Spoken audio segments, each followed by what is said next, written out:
Mas Hartono, bagi tips dong gimana cara asik untuk menunggu SLC. Kira-kira gimana? Daripada bolu-bolu penasaran, simak video ini sampai habis ya. Yuk, cus! Oke bolu-bolu, assalamualaikum warahmatullahi wabarakatuh. Ketemu lagi dengan saya Hartono di sini. Buat yang baru gabung, salam kenal. Buat yang udah stay di channel ini, terima kasih banyak udah stay di sini. Semoga sehat selalu, sukses menyertai bolo-bolo semuanya.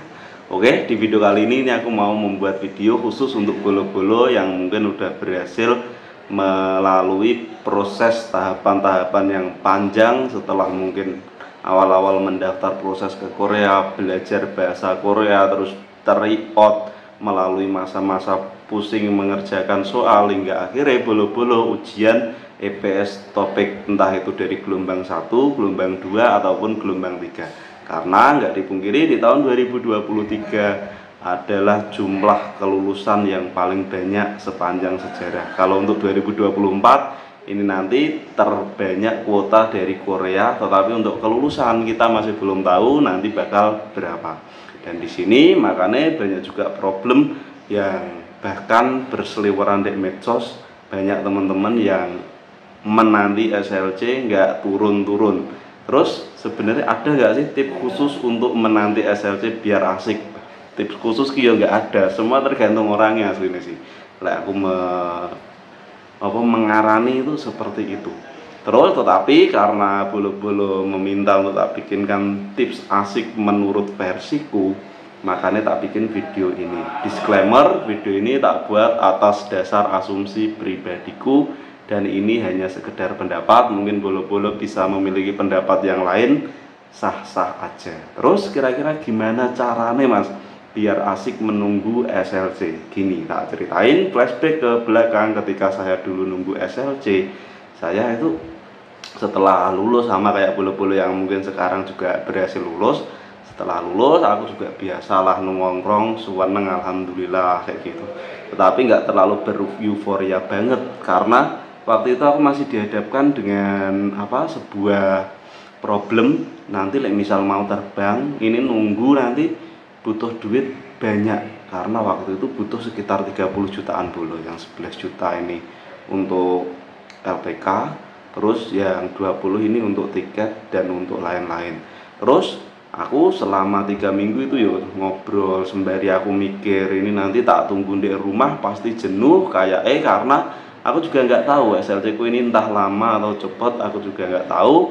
Waktu itu aku ya tetap berdoa hingga pada saatnya tiba ini aku mikir, aku tak terus-terus nongkrong kayak gini, tabunganku semakin nipis. Tabungan yang tak buat modal itu kan sebenarnya udah nipis loh. Waktu itu aku udah sempet kasbon juga, kasbon nek nggo masku. Aku nyeleh duit mas aku ngono. Tak pakai ya kuwi buat nyambung karena saat proses kan aku cuma punya duit 5 juta, terus tabungan dari kerja bangunan selama nunggu ujian setahun itu loh, hingga akhirnya lulus itu panjang proses dulu. Akhirnya waktu itu aku mikir, ini kerja proyek kayak gimana yo.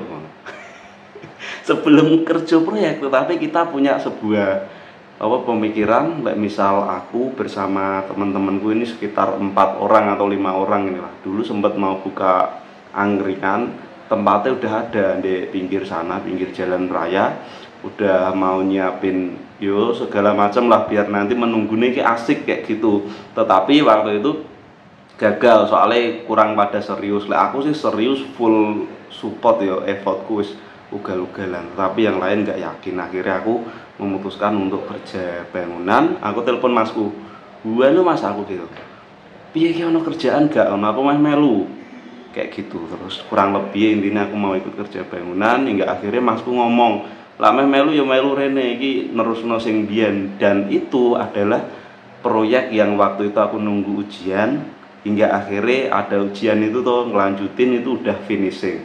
Terus singkat cerita aku langsung beli tiket bersama temenku ini namanya Mas Nur Suwito.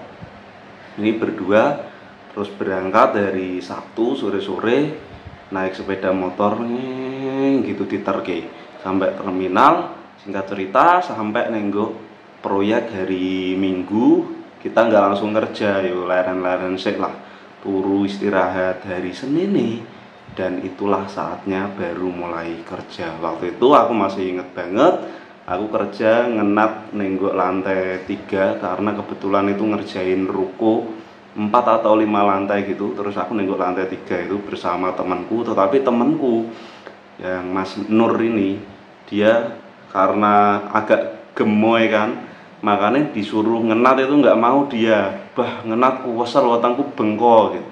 Mungkin karena saking gemo ini Mas Nur ini. Mudah-mudahan aku berharap Mas Nur nggak menonton ini ya, nggak mungkin lah. Terus akhirnya setelah itu dia dia oh, dia milih kerja itu loh, apa namanya, milih kerja untuk ngangkuti material itu. Ya wes, akhirnya aku lanjut ngenat. Tibalah waktu istirahat makan siang. Setelah makan siang, aku juga nggak menyangka-nyangka bahwasanya waktu itu aku dapat SLC, dikabari. Aku juga sebenarnya nggak buka, tapi dikabari, Mas, kamu dapat SLC, gendang mulai. Ya wes, akhirnya nggak pikir panjang, aku antara yo campur-campur, antara seneng, antara yo sedih karena belum punya duit. Terus baru nyampe juga, duit tiket aja belum dapat, tapi mau gimana lagi. Akhirnya aku berpikir, alhamdulillah waktu itu bisa dapat pinjaman. Aku minjem ke masku 30.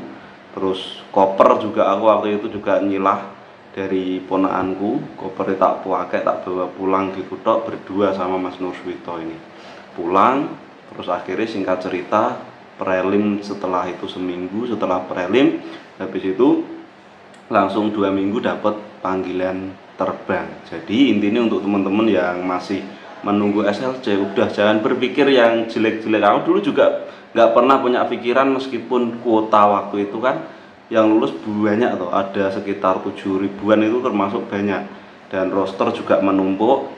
Dan aku nggak pernah punya pikiran misal berharap nggak ada ujian, nggak. Tapi aku lebih fokus untuk gimana caranya aku menunggu SLC biar asik kayak gitu. Jadi intinya teman-teman, misal lagi nunggu SLC, tetap berpikir positif, terus berdoa, diisi dengan hal-hal yang positif, yang mungkin misal teman-teman punya hobi apa, yus sambil ngerjain hobi. Tapi misal teman-teman nggak punya hobi, mungkin bisa nyari kerjaan. Intinya misal nyari kerjaan, jangan kerjaan yang terikat kontrak kayak gitu. Karena apa? Terikat kontrak, nanti waktu itu ada kejadian ini, salah satu temen itu udah proses lulus, terus ikut satpam kan. Satpam kan ijazahnya ditahan tuh, nggak bisa diambil sebelum berapa gitu, nggak bisa diambil. Intinya waktu itu dapat SLC harus terbang, jadi ijazahnya ketahan, wis nggak jadi terbang. Jadi untuk teman-teman tetap nyari kerjaan yang bebas kayak gitu. Terus selain itu juga jangan lupa berdoa. Berdoa bukan cuma buat diri sendiri, aku dulu pun juga mendoakan teman-teman yang lain. Khususnya waktu itu tak doakan yuk teman-teman satu LPK, terus sekabupaten, mudah-mudahan cepet dapat SLC yang lulus ya Allah, aku gitu. Dan alhamdulillah, aku juga nggak menyangka-nyangka. Intinya yaitu tetap stay positif, wis nggak usah berpikir nggak ada ujian tahun 2024 akan membuatku cepat terbang. Karena tanpa teman-teman sadari, di situ teman-teman udah menutup mengecilkan orang-orang yang mungkin mau ujian di 2024, dan itu nggak bakal berdampak ke teman-teman sendiri. Lebih fokus mengisi waktu dengan hal-hal yang positif gitu aja, seperti yang kemarin video udah tak ceritain itu tuh. Intinya kayak gitu. Mungkin teman-teman mau melakukan aktivitas, yuk intinya aktivitas yang positif biar asik. Karena teman-teman menunggu di rumah tok, cuma setiap hari dibuka kolom, buka akun EPS kayak gitu setiap hari, nanti teman-teman berasa lama. Karena sesuatu yang dinanti-nanti itu akan terasa lama. Pemeneh misal nunggu SLC seharian, menunggu itu lama loh. Pemeneh nunggu SLC kan tambah lama tuh. Bayangkan aja ketika teman-teman dulu, ingat toh, malam sebelum piknik, mungkin teman-teman pernah mau piknik, semalam itu terasa lama banget. Tetapi ketika mau ujian, itu kan teman-teman nggak diharapkan loh, itu tahu-tahu tiba-tiba wis ujian, bah, lu kok ngerti-ngerti wis ujian, ngerti-ngerti wis ganti tahun kayak gitu. Sesuatu yang nggak terlalu diharap-harapkan itu malah justru akan terasa lama ketika kita nggak begitu mengharapkan, yo berharap tapi standar-standar aja, itu nanti akan terasa wasik, dan disitulah seninya menunggu SLC. Ya wes, mungkin cukup sekian video kali ini, mudah-mudahan bermanfaat. Terima kasih sudah menonton sampai selesai. Sampai jumpa lagi di video-video berikutnya. Buat bolo-bolo yang lagi nunggu SLC, tak doain mudah-mudahan segera dapat SLC yang bagus, ketemu dengan orang-orang baik. Amin. Sekian, wassalamualaikum warahmatullahi wabarakatuh. Jangan lupa bolo di subscribe channel ini biar channel ini terus berkembang dan saya semakin semangat untuk membuat kontennya. Buat mau tanya, boleh tanya nih kolom komentar atau DM di Instagram.